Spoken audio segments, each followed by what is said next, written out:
In this evening's news, Ministry of Health and Wellness announces that one additional person has tested positive for COVID-19 in the last 24 hours, taking the total of persons infected to 490. Northeast Regional Health Authority conducts a series of house-to-house tests on residents of St. Mary that have been placed under a 14-day quarantine by the Ministry of Health. PNP candidate for Central St. James Andre Hilton hands over 2 buses to the Western Regional Health Authority as part of his Spread the Love Initiative COVID-19 relief program. Still tonight, in a Mello TV update, the contact of a confirmed COVID-19 case linked to patient 4 expresses thanks to our news team after receiving her test results from the Ministry of Health and Wellness earlier today. And in an exclusive interview with Mello TV, MP for Southeast Clarendon, Senator Parnell Charles Jr. urges residents in his constituency to abide by the guidelines put in place by the government to safeguard them from the COVID-19 pandemic.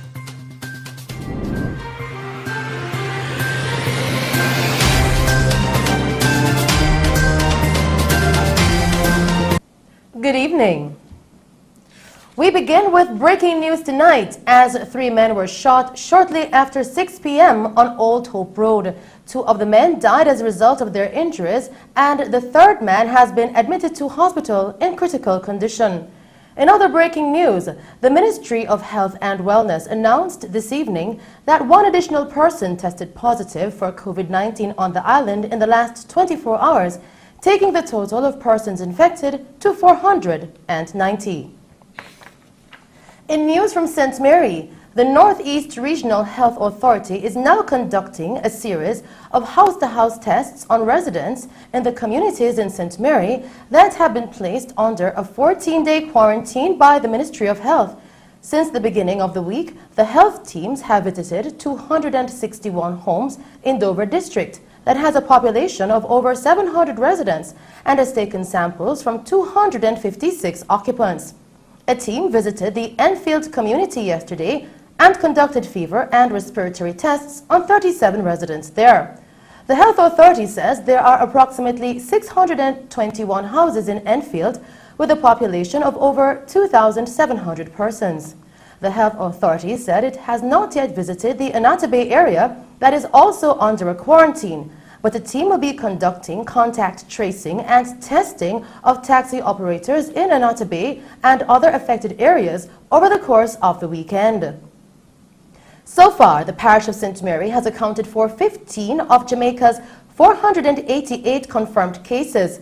The Health Ministry has set up isolation areas at the Anata Bay Hospital that has a 10-bed capacity, as well as at the St. Anne's Bay Hospital that has a much larger capacity of beds and at least 5 ventilators.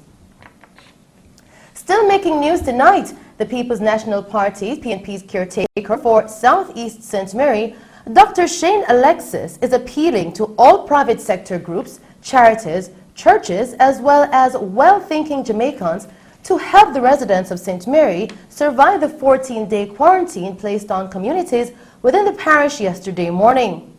The government placed the 14-day quarantine on several communities in St. Mary that commenced at 6 a.m. yesterday morning and will remain in effect until 6 a.m. on Thursday, May 21.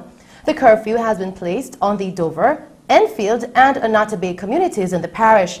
Now, this decision was taken following the outbreak of the coronavirus in the parish over the last 3 weeks. In news from St. James, the People's National Party's PNP's candidate for Central St. James, Andre Hilton, yesterday handed over 2 buses to the Western Regional Health Authority, WRHA, for use by healthcare workers in the parish as part of his Spread the Love Initiative, a COVID-19 relief program. In an interview with our news team earlier today, Mr. Hilton expressed that transporting the frontline workers to and from work will be one less hassle in the COVID-19 fight. We have given 2 buses to the Western Regional Health Authorities, in particular Cornwall Regional Hospital, because as you know, Cornwall Regional is in Central St. James. So we were very concerned about the transporting of our public sector workers, in particular the frontline health workers. And we realized that there was a problem, and through the partnership with MXP Tours and Smith's Sanitation Company, we were able to donate 2 buses for 4 months, fully maintained with driver, to the Ministry of Health through the Western Regional Health Authorities. That was done at the Ministry's head office. The director, Mr. Errol Green, was there, and I believe it was well received.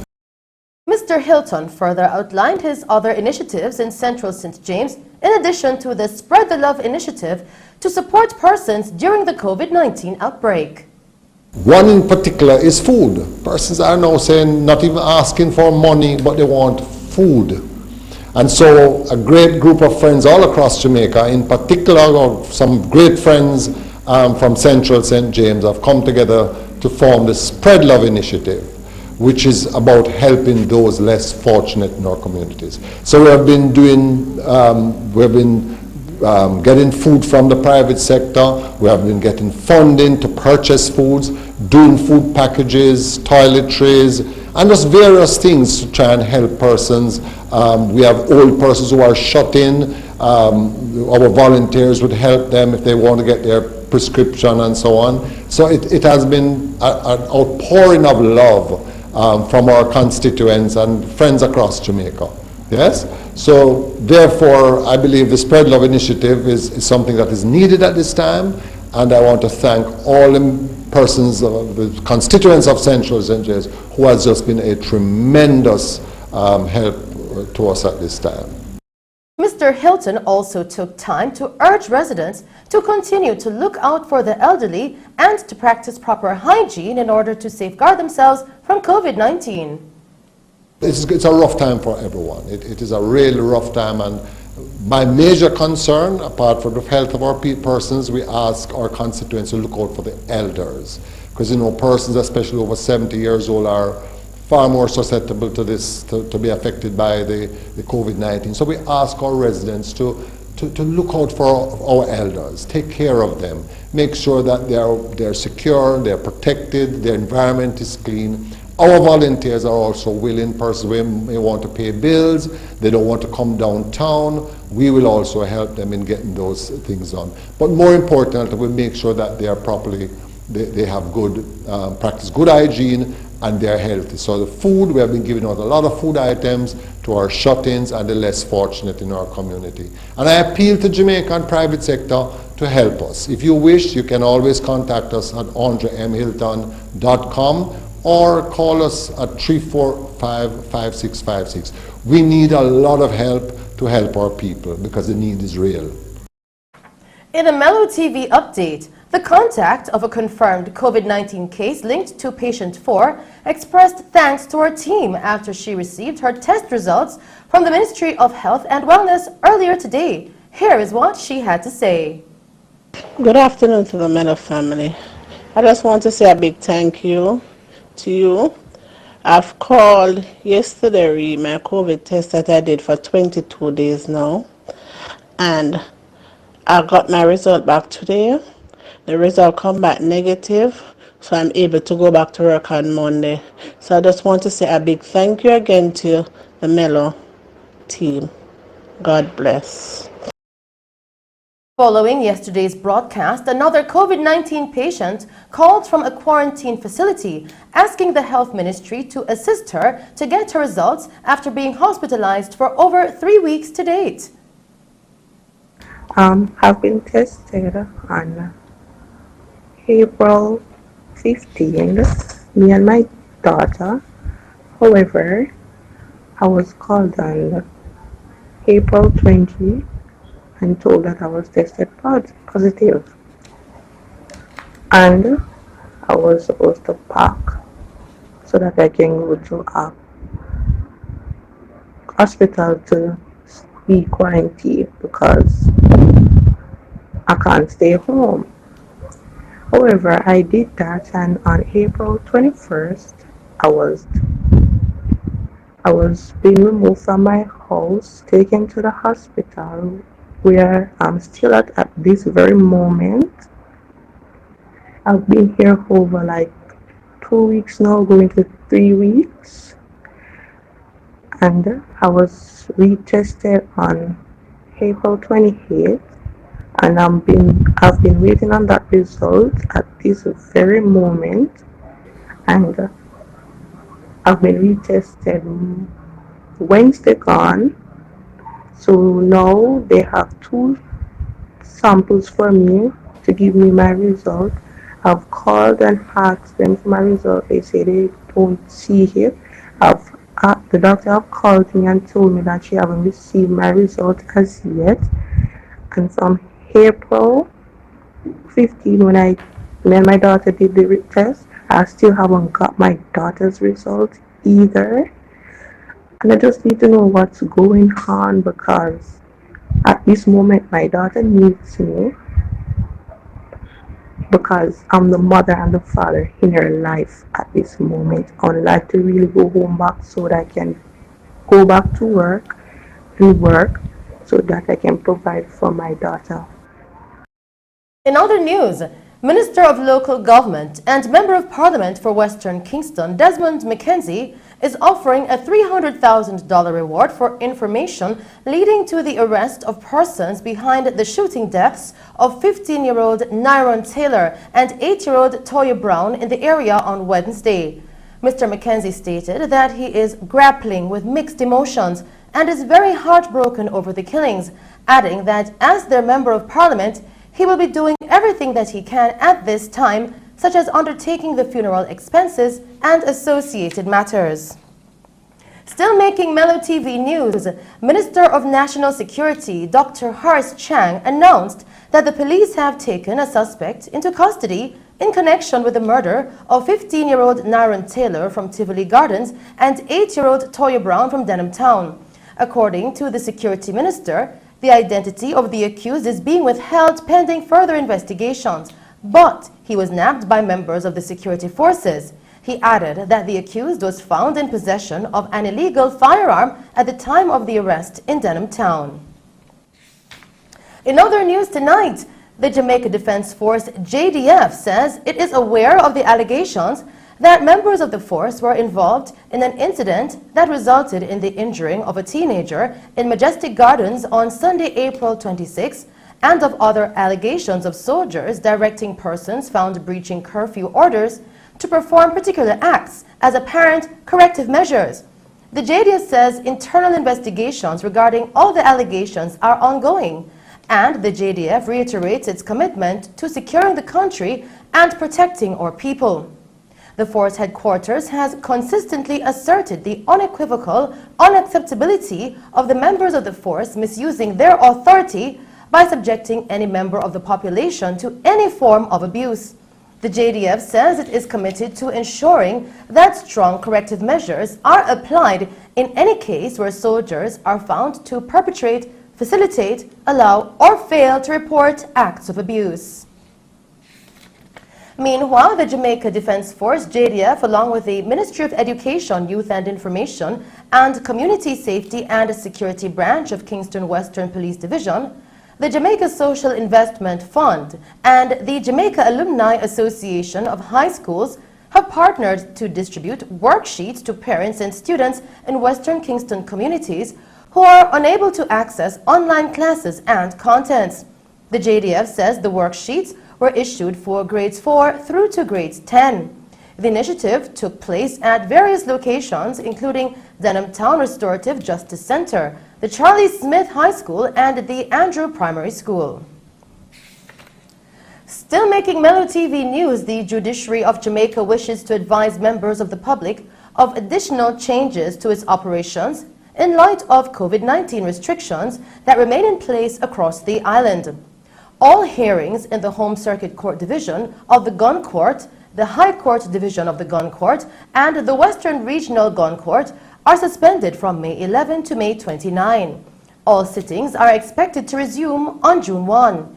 During the period of suspension, emergency matters and matters deemed fit for hearing by the judge will be facilitated. Additionally, bail for persons scheduled to appear before the Home Circuit Court Division of the Gun Court, the High Court Division of the Gun Court, and the Western Regional Court, which were extended to May 11, are further extended until June 1, 2020. Jurors summoned to attend for the period May 11 to May 29 are no longer required to attend and are discharged without any risk of penalty. No open court matters will be heard, save for delivery of judgments during the period May 11, 2020 to May 29, 2020. Regular sittings are expected to resume June 1, 2020. Members of the public and all court users should expect significant changes to the operations of the court when full sittings resume on June 1, 2020. For more information, persons are being encouraged to visit the following website: www.supremecourt.gov.jm, cad.gov.jm, and www.parishcourt.gov.jm, or call the Judiciary's Emergency Call Center at 888-429-5269, 876-908-0138, or 876-754-3662. And those were some of the stories making news. I'll return with other updates, as in an exclusive interview with our Mello TV news team, MP for Southeast Clarendon, Senator Pernell Charles Jr. urges residents in his constituency to abide by the guidelines put in place by the government to safeguard them from the COVID-19 pandemic. We'll now take a break, and then we'll join Christopher Scott with sports. Need cash? WhatsApp Rapid Loans at 876-403-8048. That's 876-403-8048. Quick loans until payday. All you need is your ID, proof of address, 2 payslips, and a job letter. No security required. Loans for rent, utility bills, medical expenses, and car repairs until payday. Rapid Loans Financial Services. WhatsApp 876-403-8048.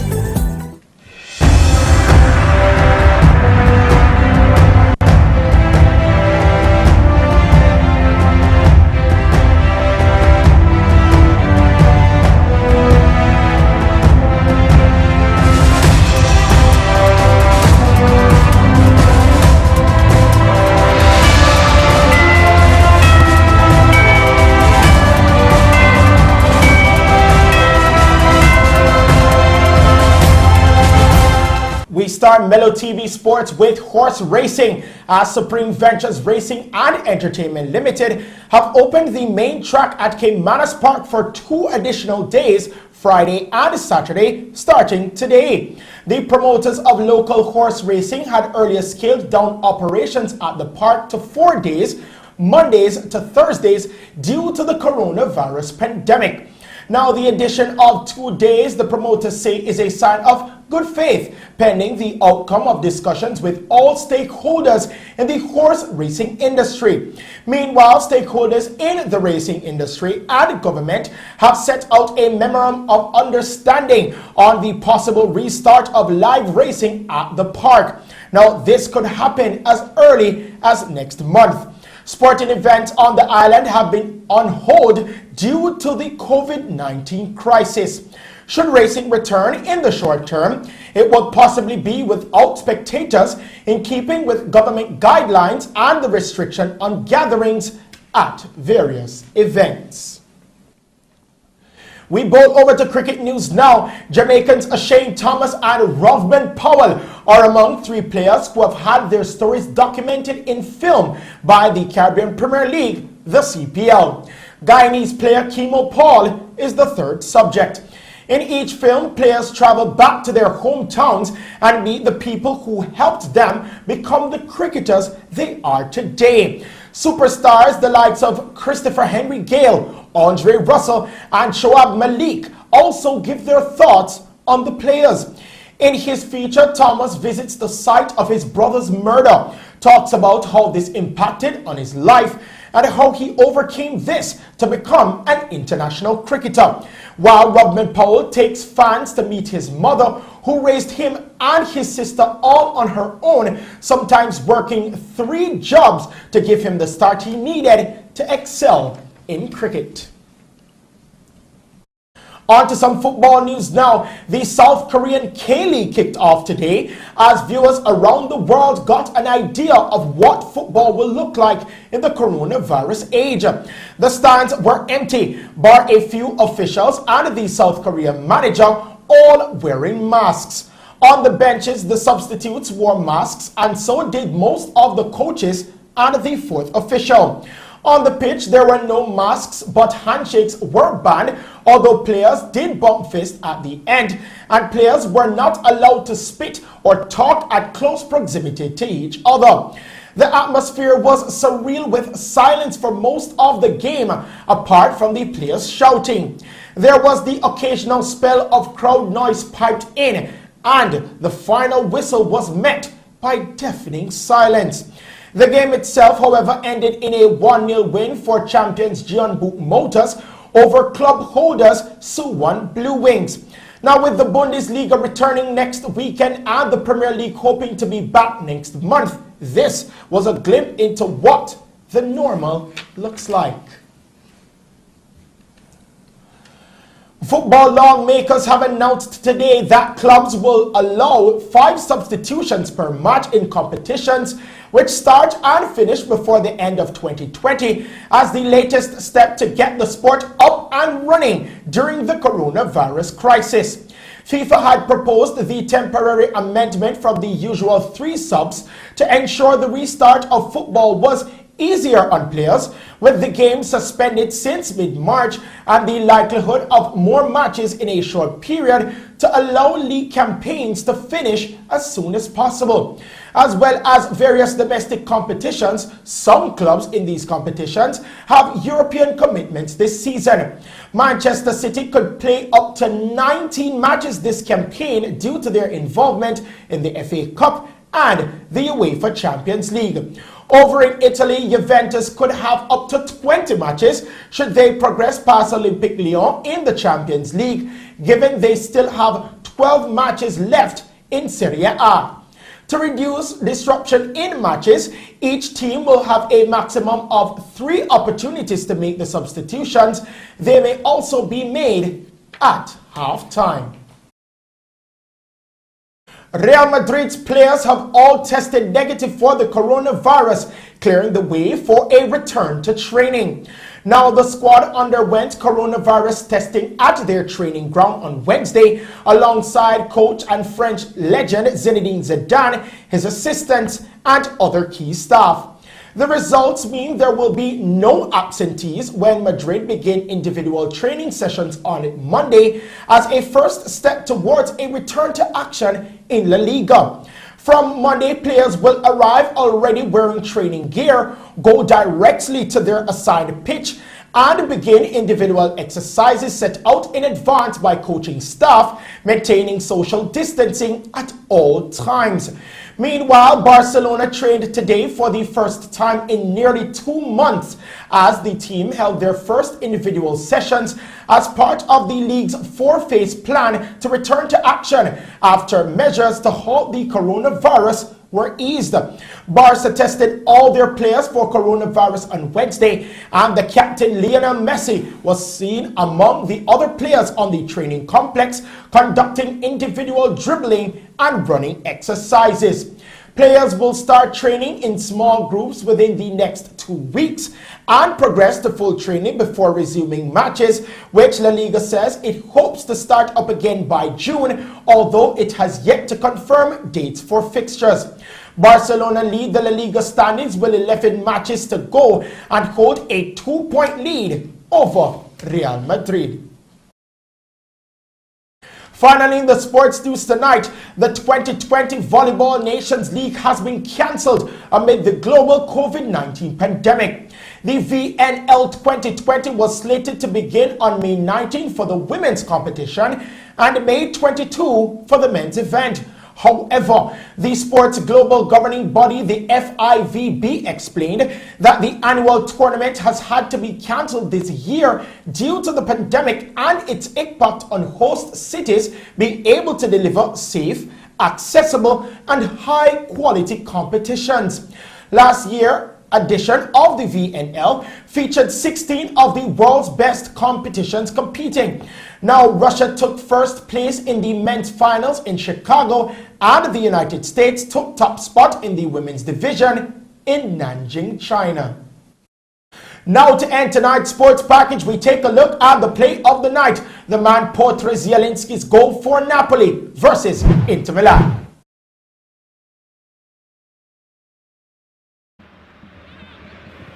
And the shot this time finds the top corner. It's a stunning goal from Zielinski for Napoli. What a strike! Piotr Zielinski scored 2 goals in the first home game of the season against Milan, and now he's scored a cracker in the last of the campaign against Inter. Absolutely stunning. A goal that really befits just how good a season Napoli. And those are the stories making sports news tonight. We now head back to the news desk with Shelley and Hill. Thank you, Christopher. Now, in another news update, in an exclusive interview with Member of Parliament for Southeast Clarendon, Senator Parnell Charles Jr., he urged residents in his constituency to abide by the guidelines put in place by the government to safeguard them from the COVID-19 pandemic.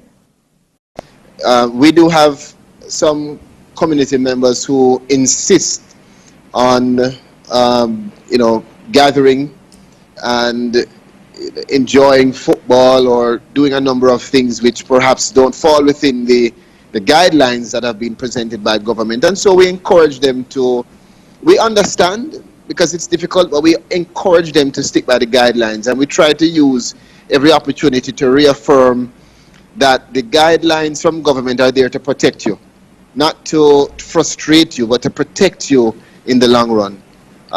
In the large part, I think that our community members have really exhibited a lot of heart, and I'm confident that their resilience and discipline is what has assisted us in keeping the numbers down. Because remember, Southeast Clarendon was epicenter of the coronavirus, and we could have had much more in this constituency now had it not been for the discipline and patience and cooperation of those in Corn Peace Settlement especially, and our other residents who really pulled together. Senator Charles Jr. further outlined challenges that students face in taking online classes.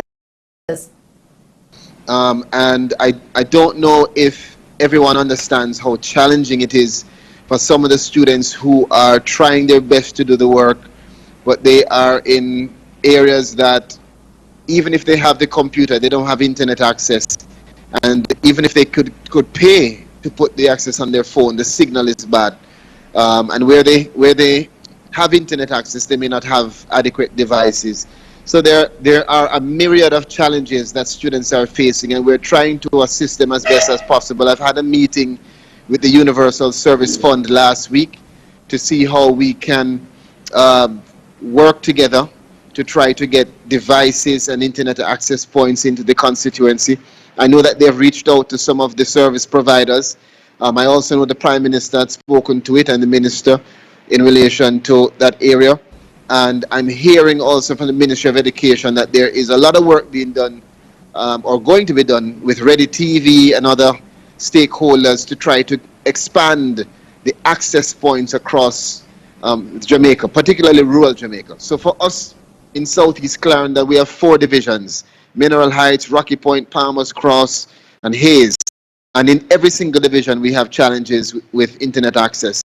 And of course, that means that some of our students can't access work, they can't submit their finals, and they can't research. And so we are doing what we can to identify community centers and areas where we can use that as a general access point. But there's going to be more support needed, and we hope to get that in partnership with the ministry and with the Universal Service Fund. In response to questions regarding support received to assist in his constituency, Senator Charles Jr. said that his constituency has been blessed at this critical time. This constituency has been blessed in that we have received support from Grace Kennedy, from Progressive Grocers, from the Wangwan Association, from Mr. Vashwani, and several persons who have come in and assisted us. And those donations allow us to stretch the benefits and stretch the support that we can give to our residents and constituents here.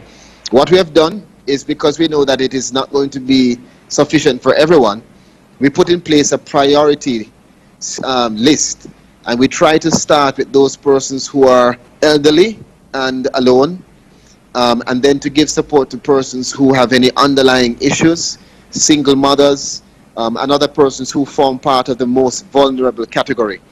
But that doesn't mean that the persons who are young and vibrant don't need help, because many of them who are, for instance, bar owners or shop owners have had to lock down their shop. And so even though we have encouraged them to apply for the Compassionate Grant, and several are going to get benefits from the Compassionate Grant, we still do, where possible, assist those residents who we know are not getting any income now, because it is very, very, very difficult for all of us. So we stretch it, and I know that the donation from the Honourable Gordon Stewart is going to assist in allowing us to help a lot of families in Southeast Clarendon. And now, to end tonight's newscast, here are the main points. Ministry of Health and Wellness announces that one additional person has tested positive for COVID-19 in the last 24 hours, taking the total of persons infected to 490. PNP candidate for Central St. James, Andre Hilton, hands over 2 buses to the Western Regional Health Authority as part of his Spread the Love Initiative COVID-19 relief program. And in a Mello TV update, the contact of a confirmed COVID-19 case linked to patient 4 is expressing thanks to our team after receiving her test results from the Ministry of Health and Wellness earlier today. And that's our news package for you tonight. Thank you for tuning in to Mello TV Evening News at 8. Remember, stay home, stay safe. I am Shelly Ann Hill. Pleasant viewing.